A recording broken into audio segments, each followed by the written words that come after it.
Paper आहे माहित आहे. ठीक आहे, मी ग्रुपवर टाकलाय, कोणाला माहित असेल तर सांगतो.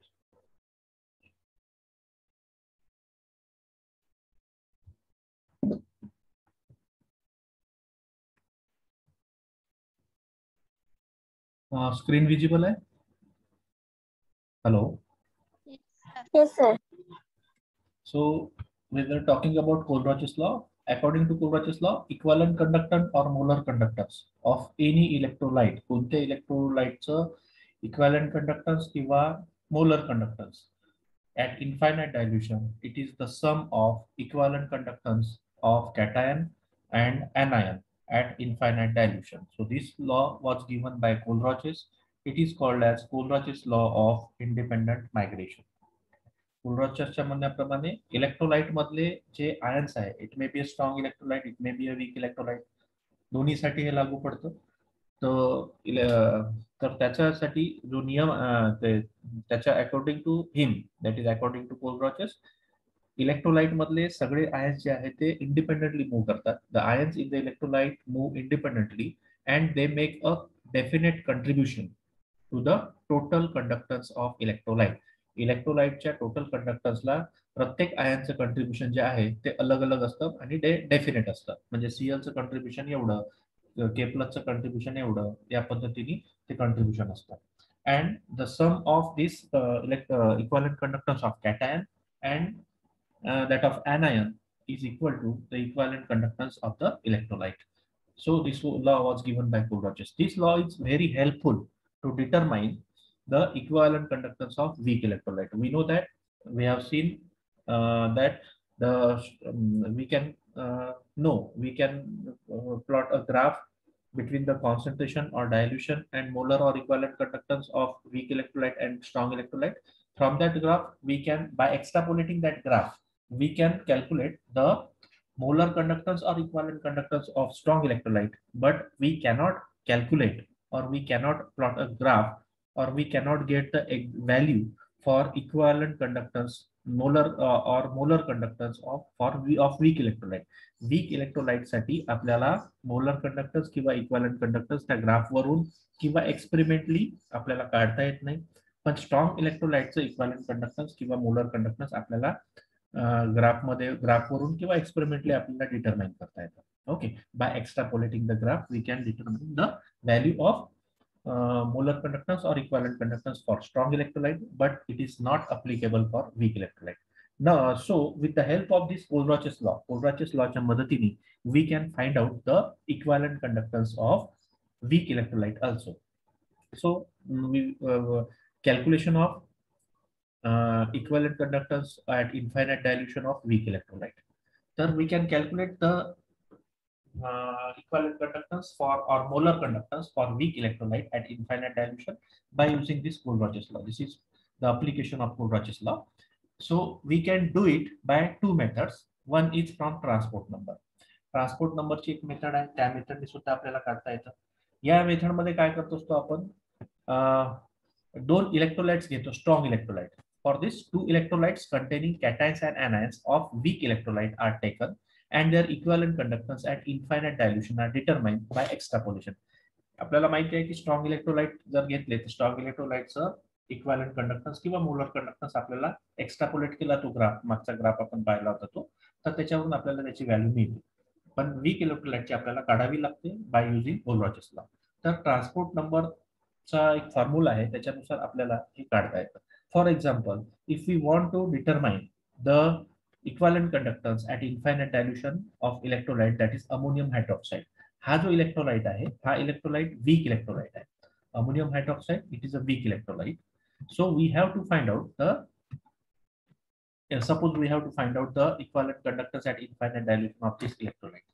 आता या इलेक्ट्रोलाइटचा आपल्याला काढायचा आहे, तर हे कॅटायन आणि हा anion, याच्यामध्ये कॅटायन कोणता आहे, NH4+ हे कॅटायन आहे, OH- हा anion आहे. तर हे कॅटायन आणि anion असलेले दोन स्ट्रॉंग इलेक्ट्रोलाइट घ्यायचे. ते कोणते घ्यायचे, कोणते घेतले चालते, त्याच्यापैकी आपण समजा अमोनियम आहे, अमोनियम आयन आहे, तर अमोनियम असलेला स्ट्रॉंग इलेक्ट्रोलाइट घ्यायचा, अमोनियम क्लोराईड. हा स्ट्रॉंग इलेक्ट्रोलाइट आहे, ठीक आहे, NH4Cl. आणि OH असलेला स्ट्रॉंग इलेक्ट्रोलाइट घ्यायचा, ज्याच्यामध्ये OH आयन आहे. तर आपण NaOH घेतलं. 2 स्ट्रॉंग इलेक्ट्रोलाइट घेतले आपण. ठीक आहे. यांचं इक्विव्हॅलेंट कंडक्टन्स आपल्याला माहिती आहे किंवा आपल्याला एक्सपेरिमेंटली माहित होतं, because these are the strong electrolyte. Now from these values we can determine the equivalent conductance of weak electrolyte of that is ammonium hydroxide. Okay, by this formula. कोणता formula आहे याच्यासाठी? The equivalent conductance of cation, that is, आता याचं equivalent conductance माहित करण्यासाठी आपल्याला काय माहित पाहिजे? आपल्याला अकॉर्डिंग टू कोलरॉचेस लॉ काय आहे? Equivalent conductance of ammonium hydroxide is equal to equivalent conductance of NH4 plus plus equivalent conductance of OH minus. म्हणजेच आपल्याला पहिले काय फाइंड आउट करावं लागेल? Equivalent conductance of NH4 plus आणि equivalent conductance of OH minus आहे. So equivalent conductance of NH4 plus it is given by equivalent conductance of NH4Cl, जे आपल्याला एक्सपेरिमेंटली काढता येतं, and transport number of NH4 plus, है ना. ह्या transport number हे आपण वी कॅन डिटरमाइन एक्सपेरिमेंटली, है ना. हिट ऑफ मेथड वगैरे मेथड्स आहे, मुव्हिंग बाउंड्री मेथड आहे. या मेथडने आपल्याला ट्रान्सपोर्ट नंबर सुद्धा काढता येतो. आणि equivalent conductance of ammonium chloride, जे की आपल्याला एक्सपेरिमेंटली काढता येतं by extrapolation of a graph, because it is a strong electrolyte. So from these values, that is this into this, we get a equivalent conductance of ammonium ion. Similarly, we can find out the equivalent conductance of OH minus ion. We know the equivalent conductance of NaOH from the graph, that is by extrapolating the graph, because it is a strong electrolyte. And we came to know the equivalent conductance or transport number of OH minus ion experimentally. So we know from these formulas, we know the value of equivalent conductance of ammonium ion and OH minus ion. And according to Kohlrausch's law, we know that the equivalent conductance at infinite dilution of ammonium hydroxide is equal to the equivalent conductance of ammonium ion plus equivalent conductance of anion, that is OH minus ion. So from this value, we can calculate the equivalent conductance of weak electrolyte. Okay, so this is this Kohlrausch's law. This is one of the application of Kohlrausch's law, that is to determine the equivalent conductance at infinite dilution from weak electrolyte or weak electrolyte. Okay, now this can be done by another method also. This is the transport method, transport number method. हे transport number method आहे. दुसऱ्या मेथडने सुद्धा आपल्याला काढता येतं, that is called as 3 electrolyte method. ती ट्रान्सपोर्ट नंबरचं काम नाही यामध्ये. यामध्ये 3 इलेक्ट्रोलाइट आपल्याला सिलेक्ट करायचे आहे. याचे कॅटायन्स आणि एनायन्स असणार आहे. आपण पाहू ते कशी. तर so in this method 3 electrolytes are selected which on combination, त्या इलेक्ट्रोलाइटचं कॉम्बिनेशन केलं म्हणजे त्यांना डिवाइड आपलं ऍड करा, सबस्ट्रॅक्ट करून समजा आपल्याला ह्याचे कॅटायन्स आणि एनायन मिळत असेल वीक इलेक्ट्रोलाइटचे, तसे 3 इलेक्ट्रोलाइट्स घ्यायचे आपल्याला. Gives the which on combination gives the desired weak electrolyte, that is lambda infinity, that is infinite dilution, equivalent conductance at infinite dilution of weak electrolyte is calculated by addition and subtraction of that of strong electrolyte. For example, समजा आता आपल्याला weak electrolyte like acetic acidचा आपल्याला equivalent conductance काढायचं आहे. हा weak electrolyte आहे. तर 3 strong electrolyte select करायचे. कसे सिलेक्ट करायचे 3 strong electrolyte? ज्याच्यामध्ये हे आयन्स असले पाहिजे, CH3COO मायनस आणि कॅटायन्स असले पाहिजे, दॅट इज H प्लस. याच्यामध्ये एनायन्स कोणते आहे? CH3COO मायनस एनायन आणि H प्लस आहे कॅटायन. तर हे दोन्हीही असले पाहिजे असे 2 इलेक्ट्रोलाइट घ्यायचे आपल्याला. आणि तिसरा इलेक्ट्रोलाइट याच्यासाठी की जे स्ट्रॉंग इलेक्ट्रोलाइट घेतले आहे त्याच्यातला जो एक्स्ट्रा कॅटायन किंवा एनायन राहील तो कॅन्सल करण्यासाठी आपल्याला तिसरा इलेक्ट्रोलाइट घ्यायचा आहे. फॉर एक्झाम्पल वीक इलेक्ट्रोलाइट याचं समजा आपल्याला इक्विव्हॅलेंट कंडक्टन्स काढायचं आहे यात इन्फायनाइट डायल्यूशन, कोणतं? ऍसिडिक ऍसिडचं. तर आपण समजा 3 स्ट्रॉंग इलेक्ट्रोलाइट घेतले. एक कोणता घेतला? Sodium ethoxide, sodium acetate. Sodium acetate हा एक घेतला, it is a strong electrolyte. दुसरा का बरं घेतला हा? कारण याच्यामध्ये हा एनायन आहे जो की ऍसिटिक ऍसिड मध्ये आहे तो. ठीक आहे. नंतर H असणारा एखादा स्ट्रॉंग इलेक्ट्रोलाइट घ्या, HCl घेऊन घ्यायचा. ठीक आहे. H असणारा स्ट्रॉंग इलेक्ट्रोलाइट घेतला HCl, बरोबर आहे. आता हे 2 आपण इलेक्ट्रोलाइट घेतले स्ट्रॉंग इलेक्ट्रोलाइट, ज्याच्यामध्ये याचा कॅटायन आणि याचा एनायन आहे असणारे 2 इलेक्ट्रोलाइट घेतले स्ट्रॉंग इलेक्ट्रोलाइट. कोणते? सोडियम ऍसिटेट आणि HCl. आता याचं जेव्हा आयनायझेशन होईल, सोडियम ऍसिटेटचं किंवा HClचं जेव्हा आयनायझेशन होईल तेव्हा याच्यासोबत ऍसिटेट आयन होणारच तयार, ज्याचं आपल्याला काम आहे, पण सोबतच काय तयार होत आहे, Na प्लस तयार होत आहे, बरोबर आहे, Na प्लस म्हणतात. HClचं जेव्हा आयोनायझेशन होईल तेव्हा H प्लस आयन्स तर तयार होतच आहे जे आपल्या कामाचे आहे, सोबतच काय तयार होत आहे, Cl मायनस तयार होत आहे. तर या दोघांना कॅन्सल करायसाठी, Na प्लस आणि Cl मायनसला कॅन्सल करायसाठी we have to take the third electrolyte, strong electrolyte, that is NaCl. या पद्धतीने आपण 3 इलेक्ट्रोलाइट घेतले आता. ठीक आहे. आता कोलरॉचेस लॉ नुसार काय होतं, according to Kohlrausch's law, lambda infinity for sodium ethoxide, sorry, lambda infinity for sodium acetate is equal to lambda infinity of acetate ion plus lambda infinity of Na plus ion. याचं या पद्धतीने ionization झालं म्हणजे कॅटायनची सम is equal to त्या strong इलेक्ट्रोलाइटची equivalent conductance ह्याट infinite dilution. त्या पद्धतीने याला HCl ला असं लिहिता येईल कोलरॉचेस लॉ नुसार, NaCl ला पण या पद्धतीने लिहिता येईल. ठीक आहे, या पद्धतीने यांना लिहिता येईल. आता आपल्याला पाहिजे काय, पाहिजे आपल्याला equivalent conductance at infinite dilution for acetic acid. म्हणजे आपल्याला काम कशाचं आहे, ऍसिटेट आयन्स आहे आणि H प्लस आयन्स आहे. ठीक आहे, तर आपण काय करायचं, मग हे 3 इक्वेशन लिहिले आपण, याला ऍडिंग 1 and 2, 1 आणि 2 ला ऍड करायचं, कारण हे पाहिजे आपल्याला आणि हे पाहिजे आहे ना, हे आणि हे 2 आयन आपल्याला पाहिजे आहे. या दोघांना ऍड करा आणि या दोघांना ऍड केल्यानंतर NaCl ला सबस्ट्रॅक्ट करा, कारण आपल्याला Na प्लसही नाही पाहिजे आणि Cl मायनसही नाही पाहिजे. मग ते केल्यामुळे काय मिळेल आपल्याला, lambda infinity of sodium acetate plus lambda infinity of HCl minus lambda infinity of NaCl. म्हणजे हे केलं आपण, त्यामुळे हे मिळालं आपल्याला. याच्यातून काय काय कॅन्सल होईल, lambda Na plus lambda Na plus cancel झाला, लॅम्बडा Cl मायनस कॅन्सल झाला. शिल्लक काय राहिला आता, lambda of this and lambda of this. म्हणजे हे म्हणजेच काय, according to Kohlrausch's law, lambda infinity at acetic acid, lambda infinity of acetic acid. बरोबर, ऍसिटिक ऍसिडचा हा एनायन झाला, हा कॅटायन झाला. या दोघांची सम इज इक्वल टू पूर्ण त्या कंपाऊंडची म्हणजे स्ट्रॉंग वीक इलेक्ट्रोलाइटची conductance. So from this Kohlrausch's law, we can determine the molar or equivalent conductance at infinite dilution for strong electrolyte as well as for weak electrolyte. तर weak इलेक्ट्रोलाइटचं आपल्याला काढता येत नाही, म्हणून वीक इलेक्ट्रोलाइट साठी application आहे. ओके, तर वीक इलेक्ट्रोलाइटचं इक्विव्हॅलेंट कंडक्टन्स किंवा molar conductance we can find out by this method also. There are 2 methods. पहिली ट्रान्सपोर्ट नंबरची मेथड होती. ट्रान्सपोर्ट नंबरचा एनायन आणि cation, transport number of cation किंवा ट्रान्सपोर्ट नंबर ऑफ एनायन नी आपल्याला त्याच्या करस्पॉन्डिंग स्ट्रॉंग इलेक्ट्रोलाइटला मल्टिप्लाय करायचा आहे, so that we get equivalent conductance of cation and anion, and by adding them we get a equivalent conductance of weak electrolyte. Second method is this 3 electrolyte method. Now second application of Kohlrausch's law is determination of degree of dissociation of weak electrolyte. ठीक आहे, degree of dissociation म्हणजे काय, alpha. Alpha म्हणजे काय, the fraction of number of moles dissociated, the fraction of total number of moles dissociated, it is or ionized, it is called as degree of dissociation. It is denoted by alpha. आपल्याला माहिती आहे की weak electrolyte जे आहे they do not ionize completely. जे weak electrolytes असतात ते ionisation त्यांचं पूर्णपणे होत नसतं, आणि the fraction of total number of moles dissociated at any concentration is called as degree of dissociation at that concentration. Okay. तर एखाद्या पर्टिक्युलर कॉन्सन्ट्रेशन वरती किती नंबर ऑफ मोल्स डिसोसिएट झाले, टोटल पैकी किती नंबर ऑफ मोल डिसोसिएट झाले किंवा ionise झाले, त्याला म्हणतो आपण डिग्री ऑफ डिसोसिएशन किंवा डिग्री ऑफ आयोनायझेशन.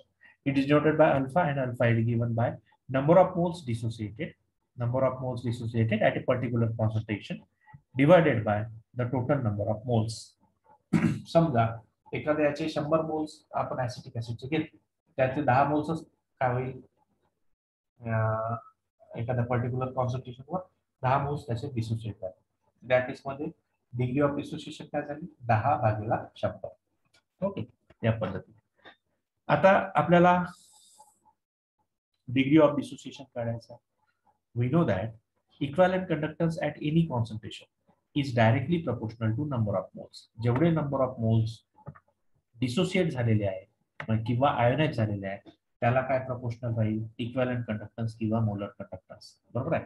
कारण आपल्याला माहिती आहे की जे काही कंडक्टिव्हिटी असते it is due to the आयन्समुळे ती कंडक्टिव्हिटी असते. म्हणजेच काय, जेवढे नंबर ऑफ मोल्स डिसोसिएट झालेले आहे, जितके जास्त नंबर ऑफ मोल्स डिसोसिएट होतील तेवढं त्या सोल्युशनचं इक्विव्हॅलंट कंडक्टन्स किंवा मोलर कंडक्टन्स जास्त राहील. बरोबर आहे. म्हणजेच काय म्हणता येईल आपल्याला, equivalent conductance at any concentration or molar conductance at any concentration is directly proportional to कशाला राहील, नंबर ऑफ मोल्स डिसोसिएटेड. जितके नंबर ऑफ मोल्स जास्त डिसोसिएट होईल तेवढं त्याचं इक्विव्हॅलंट कंडक्टन्स किंवा मोलर कंडक्टन्स जास्त राहील. Okay fine. Lambda infinity. Lambda infinity म्हणजे काय, लॅम्बडा इन्फिनिटी म्हणजे हे माहिती आहे आपल्याला की lambda infinity of any electrolyte is lambda infinity of cation and lambda infinity of anion. This will be proportional to the total number of moles. बरोबर आहे. टोटल नंबर ऑफ मोल्स किती राहील त्याच्यावरती हे लॅम्बडा इन्फिनिटी डिपेंड राहील. Okay. Therefore we can write it as therefore alpha number of moles dissociated, याच्या ठिकाणी काय लिहू शकतो आपण, equivalent conductance at any concentration. बरोबर आहे. Equivalent conductance at any concentration. Number of moles डिसोसिएटच्या ठिकाणी काय लिहू शकतो आपल्याला आपण, इक्विव्हॅलंट कंडक्टन्स और molar conductance at concentration C. समजा एनी कॉन्सन्ट्रेशन मध्ये एक कॉन्सन्ट्रेशन घेतलं आपण सी, आणि टोटल नंबर ऑफ मोल्सच्या ठिकाणी काय लिहू शकतो आपण, लॅम्बडा इन्फिनिटी. ठीक आहे. लॅम्बडा इन्फिनिटी का बरं लिहू शकतो आपण हे, कारण जेवढे नंबर ऑफ मोल्स जास्त तेवढं लॅम्बडा इन्फिनिटीची व्हॅल्यू जास्त राहील. Okay. Therefore alpha is equal to lambda म्हणजे equivalent conductance at any concentration that is lambda C upon lambda infinity that is equivalent conductance at infinite dilution.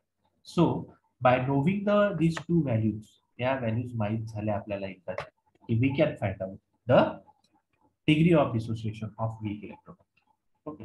आता हे strong इलेक्ट्रोलाइटची तर आपल्याला काढताच येते, आपल्याला माहितच असते स्ट्रॉंग इलेक्ट्रोलाइटची डिग्री ऑफ डिसोसिएशन 1 असते जनरली. ठीक आहे. तर ते काढता येतं आपल्याला. पण वीक इलेक्ट्रोलाइटसाठी डिग्री ऑफ डिसोसिएशन जे आहे ते पूर्णपणे डिसोसिएट होत नसल्यामुळे किती प्रमाणात ते डिसोसिएट झाले हे काढणं म्हणजे डिग्री ऑफ डिसोसिएशन काढणं. तर याची व्हॅल्यू आपल्याला lambda infinity at particular concentration जे आहे, lambda infinity at particular concentration जे आहे लॅम्बडा सी, हे तर आपल्याला काढता येतं. आणि लॅम्बडा इन्फिनिटी सुद्धा काढता येते बाय कोलरॉचेस लॉ. कोलरॉचेस लॉचा यूज करून लॅम्बडा इन्फिनिटी काढायची. By knowing these two, alpha can be determined. The value of lambda c can be determined experimentally. Experimentally काढता येतं आपल्याला की इक्विव्हॅलंट कंडक्टन्स किती आहे बा, ते मोजता येतं आपल्याला कंडक्टोमीटरने. ठीक आहे. तर हे काढलं आपण इक्विव्हॅलंट कंडक्टोमीटर एक्सपेरिमेंटली येणं. आणि lambda infinity it can be calculated by using Kohlrausch's law. Kohlrausch's लॉचा यूज करून आपण वीक इलेक्ट्रोलाइट सुद्धा लॅम्बडा इन्फिनिटी काढता येते. हे मेथड आहे 3 इलेक्ट्रोलाइट मेथड किंवा ट्रान्सपोर्ट नंबर मेथड आहे. त्याच्यावरून आपण वीक इलेक्ट्रोलाइटची लॅम्बडा म्हणजे इक्विव्हॅलंट कंडक्टन्स आणि इन्फायनाइट डायल्युशन काढता येते. आणि लॅम्बडा सी हे आपल्याला एक्सपेरिमेंटली मेजर करता येते. So by knowing this value we can find out the degree of dissociation of weak electrolyte. Then determination of solubility and solubility product of salt. ठीक है. नहीं, determination of solubility of sparingly soluble salt. What is meant by sparingly soluble salt?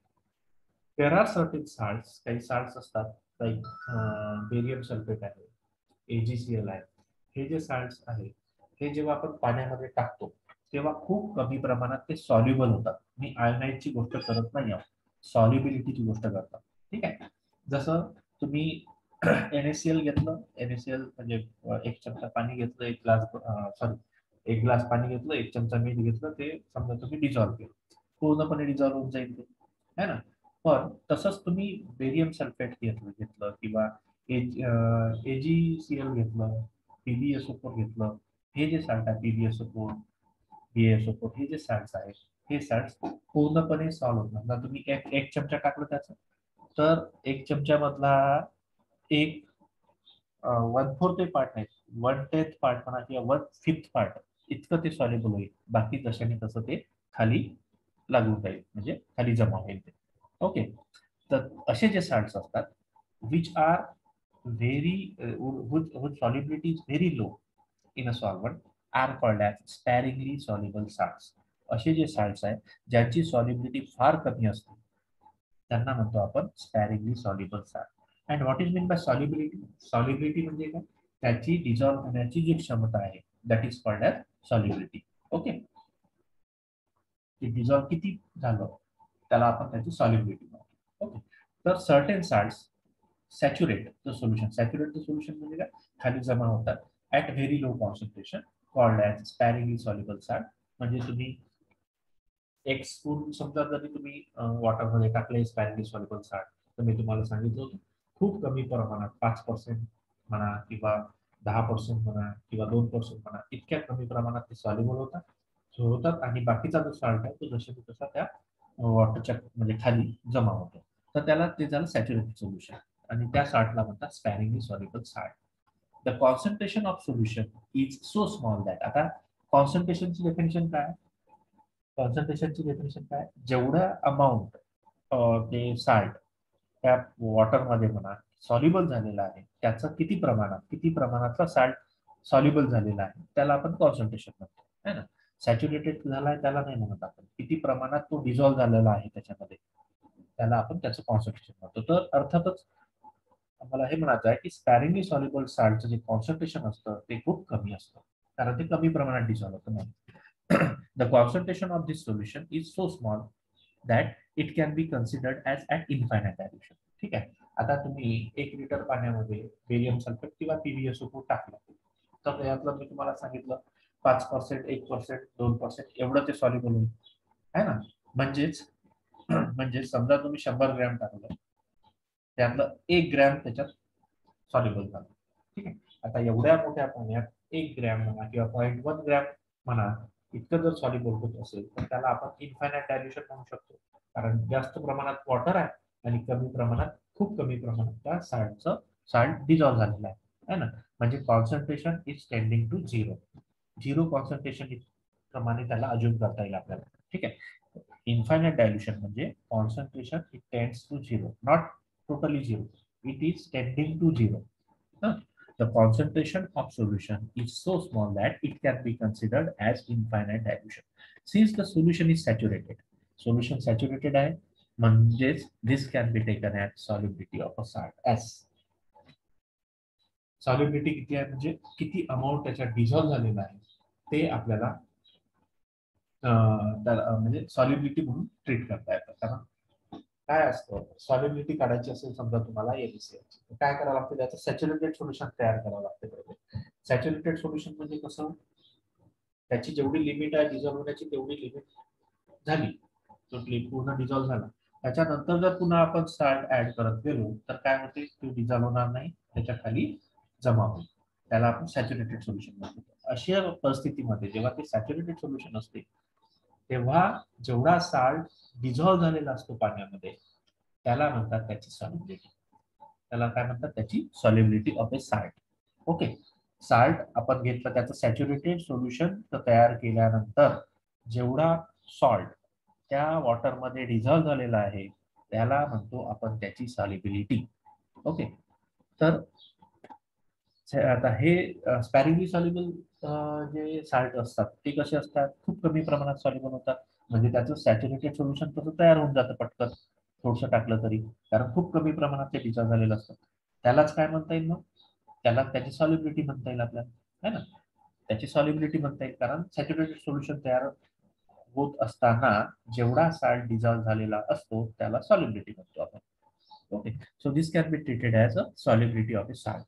Now, according to definition of equivalent conductance जेव्हा आपण definition पाहिली तेव्हा आपण हा formula पाहिला होता की equivalent conductance is equal to specific conductance divided by concentration. हा फॉर्म्युला आपण इक्विव्हॅलेंट कंडक्टन्स जेव्हा पाहिलं होतं तेव्हा पाहिला होता.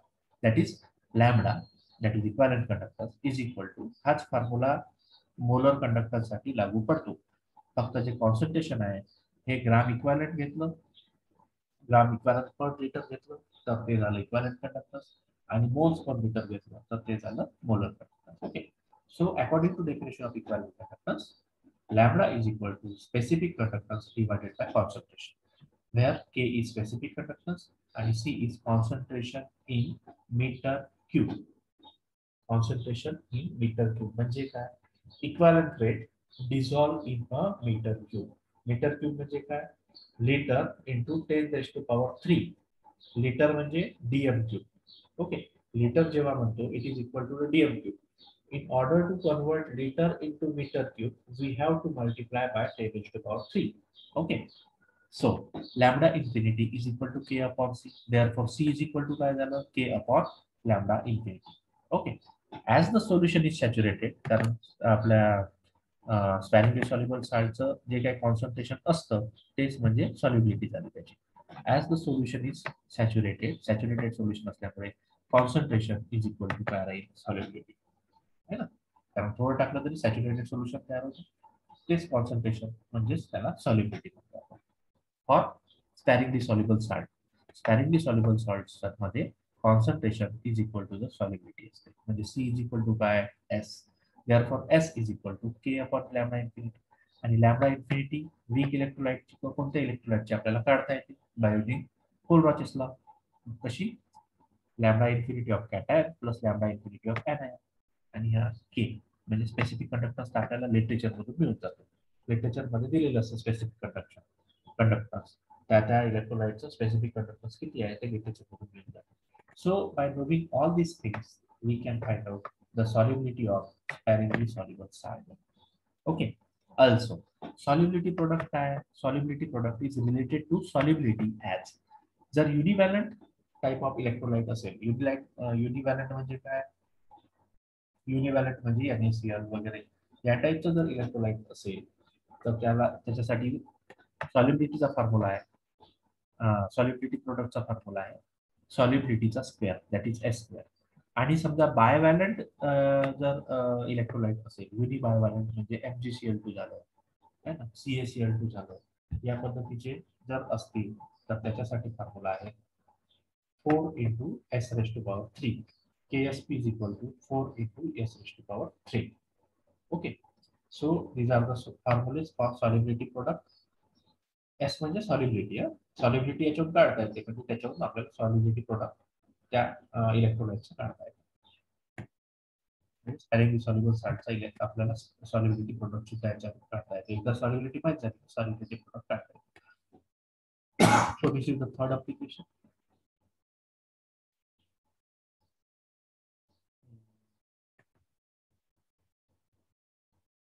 Then we can also determine the ionic product of water. Okay, ionic product of water and that can be also determined by using a Kohlrach's law. Kohlrach's law चा use करून आपण ionic product सुद्धा वॉटरचा determine करता येतो. ठीक आहे, तर हे तेवढं डिटेल नाही आहे, फक्त एवढं लक्षात ठेवायचं की by using Kohlrausch's law we can determine the ionic product of water. Ionic product of water म्हणजे काय?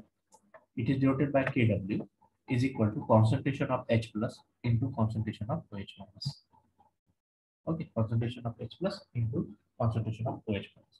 Now we will see the related problems, numericals on Kohlrach's law or application of Kohlrach's law. Okay, the equivalent conductivity of HCl, equivalent conductivity कशी दिलेली आहे? HCl ची दिलेली आहे आणि sodium acetate ची दिलेली आहे. At infinite dilution is हे कशाची आहे? HCl ची इक्विव्हॅलंट कंडक्टन्स दिलेला आहे HCl चं आणि सोडियम ऍसिटेटचं दिलेलं आहे. ठीक आहे, हे दिलेलं आहे 80 into 10⁻⁴ Simon meter square per equivalent respectively.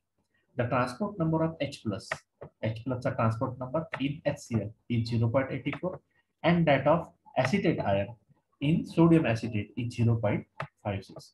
Calculate the equivalent conductance of acetic acid at infinite dilution. हे आपण पहिला जे ऍप्लिकेशन आहे त्याच्यावरचा प्रॉब्लेम आहे. आपल्याला काय दिलेलं आहे? इक्विव्हॅलंट कंडक्टरची व्हॅल्यू याची दिलेली आहे, इक्विव्हॅलंट कंडक्टरची व्हॅल्यू सोडियम ऍसिटेटची दिलेली आहे. We know that equivalent conductance of acetate ion is equal to equivalent conductance at infinite dilution of sodium acetate into transport number of acetate ion. है ना, हे मगाशी आपण पाहिलं त्या पद्धतीने ऍसिटिक आयनचा transport number into equivalent conductance at infinite dilution of corresponding strong electrolyte. याचं मल्टिप्लिकेशन करा, you will get the equivalent conductance of acetate ion which comes out to be this one. Similarly you can find out the equivalent conductance of H plus ion. कारण की आपल्याला कशाचं equivalent conductance पाहिजे आहे? Acetic ऍसिडचं पाहिजे. तुम्हाला काय माहित पाहिजे त्याच्यासाठी equivalent conductance of this anion acetate ion and equivalent conductance of H plus ion that can be calculated by using this transport number. Now, equivalent conductance of H plus ion is equal to equivalent conductance at infinite dilution of HCl into transport number of H plus ion. So it gives the equivalent conductance of H plus ion. So by adding these two, we will get the equivalent conductance at infinite dilution for acetic acid. Okay. पहिला जे application होतं त्याच्यावरचा problem आहे. ठीक आहे. Second problem, if the equivalent conductance at infinite dilution of acetate ion HCl and NaCl हे पहिलंच application मधला 2 नंबरचा पार्ट 3 इलेक्ट्रोलाइट मेथड वरचा प्रॉब्लेम आहे. या 3 इलेक्ट्रोलाइट घेतलेले आहेत स्ट्रॉंग इलेक्ट्रोलाइट याचं इक्विव्हॅलेंट कंडक्टन्स तुम्हाला दिलेला आहे at infinite dilution and you have to calculate the equivalent conductance at infinite dilution of acetic acid. Acetic acid तुम्हाला काढायचं. काय करायचं? We know that acetic acid चं जे equivalent conductance आहे that can be written as कसं लिहिता येते याला equivalent conductance of sodium acetate plus equivalent conductance of HCl minus equivalent conductance of NaCl. ठीक आहे. त्याच्यावरून तुम्हाला equivalent conductance of acetic acid मिळालं इथे. ठीक आहे. कारण या तिघा याचं दिलेलं आहे. या तिघांना दोघांना ऍड करा याला मायनस करा मग जे ऍप्लिकेशन पाहिलं त्या पद्धतीने. So you will get the equivalent conductance of acetic acid. Okay. आता हे एक दिलेलं आहे प्रॉब्लेम. हे सुद्धा 3 इलेक्ट्रोलाइट मेथड वरच आहे. पहा इथे काय काय दिलेलं आहे. From the following molar conductances at infinite dilution calculate the molar conductance at infinite dilution of ammonium hydroxide. हा अमोनियम हायड्रॉक्साइड जो आहे it is a weak electrolyte. Hydroxide जो आहे it is a weak electrolyte. हा weak electrolyte आहे.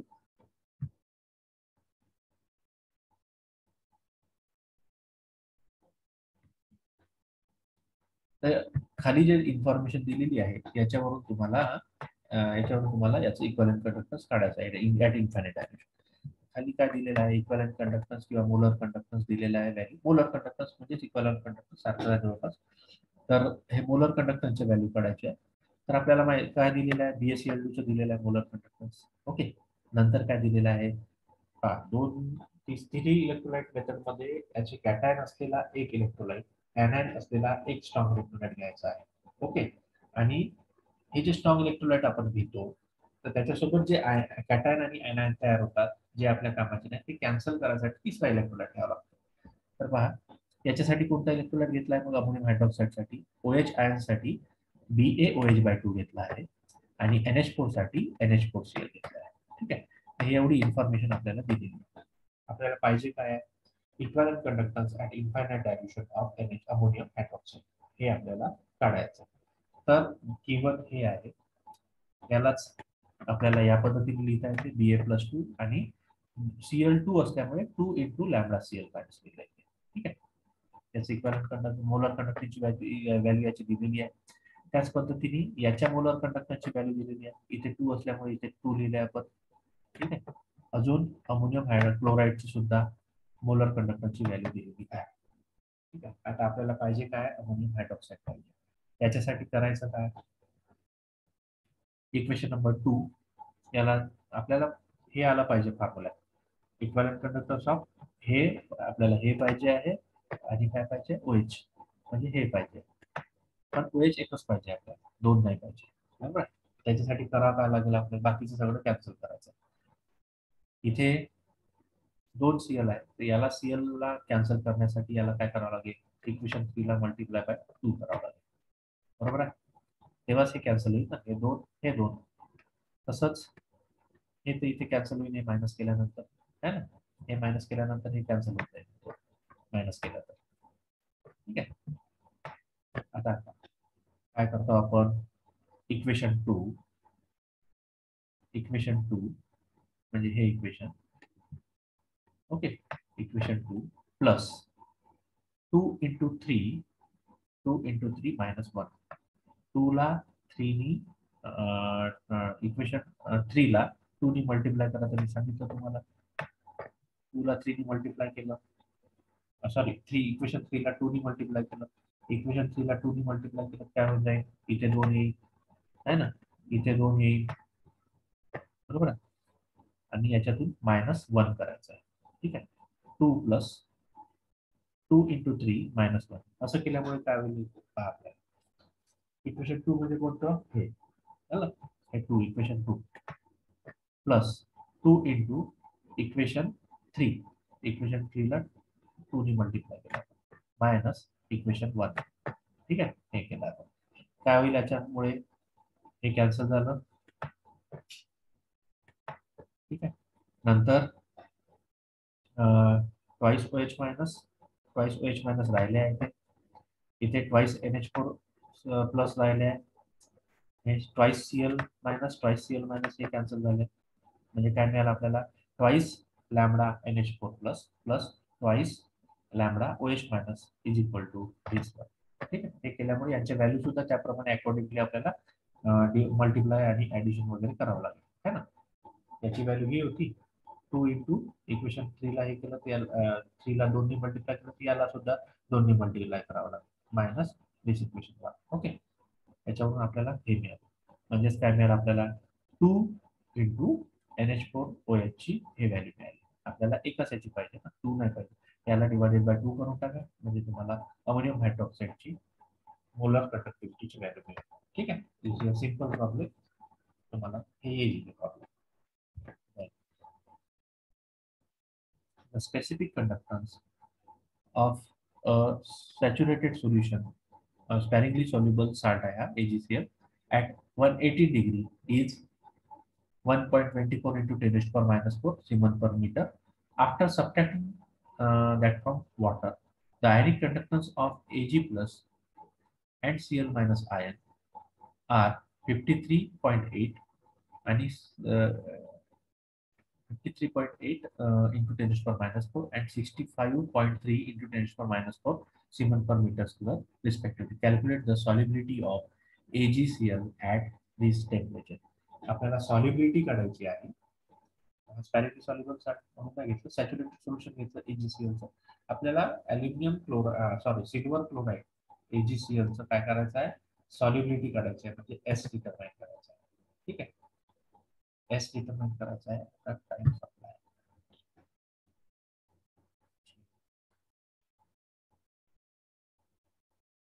समजलं नाही. Hello hello Yes, sir. हा Yes, sir.